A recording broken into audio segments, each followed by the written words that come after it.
ഒരു സംസ്ഥാന കൗൺസിലിൽ ISMന്റെ സംസ്ഥാന കൗൺസിലിൽ വളരെ നിശിതമായ ഒരു വിമർശനം വന്നു.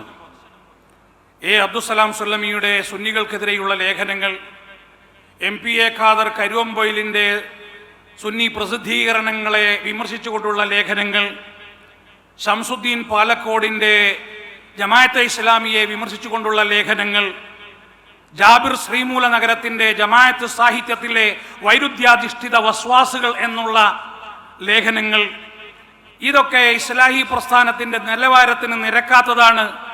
അത്തരം ലേഖനങ്ങളൊക്കെ ശബാബിൽ നിന്ന് നീക്കം ചെയ്യണം. MI തങ്ങളുടെ ലേഖനം പോലെയുള്ള, ചെറിയ മുണ്ടത്തിൻ്റെ എഡിറ്റോറിയൽ പോലെയുള്ള നല്ല ലേഖനങ്ങൾ കൊണ്ട് സമ്പുഷ്ടമായ ഒരു വാരികയാക്കി ശബാബിനെ മാറ്റണം എന്ന് പറഞ്ഞപ്പോൾ എല്ലാറ്റിനും ശേഷം അബൂബക്കർ കാരക്കുന്ന് എഴുന്നേറ്റ് നിന്ന് കൊടുത്തൊരു മറുപടിയുണ്ട്. എല്ലാവരും MI തങ്ങളുടെയും ചെറിയ മുണ്ടത്തിൻ്റെയും മാത്രം ലേഖനങ്ങൾ വായിക്കുന്നവരല്ല. ഈ ലളിതമായ ഭാഷയിൽ ഭിന്നതകൾ മനസ്സിലാക്കി കൊടുക്കുന്ന ലേഖനങ്ങൾ വായിച്ചുകൊണ്ട് ഇസ്ലാഹി പ്രസ്ഥാനത്തിൻ്റെ അനുയായികളായ 10,000 കേരളക്കരയിലുണ്ട്. ശബാബാവുമ്പോൾ എല്ലാ അഭിരുചികളെയും പാലിച്ചുകൊണ്ടും മാനിച്ചുകൊണ്ടും മാത്രമേ പുറത്തിറക്കാൻ സാധിക്കുകയുള്ളൂ.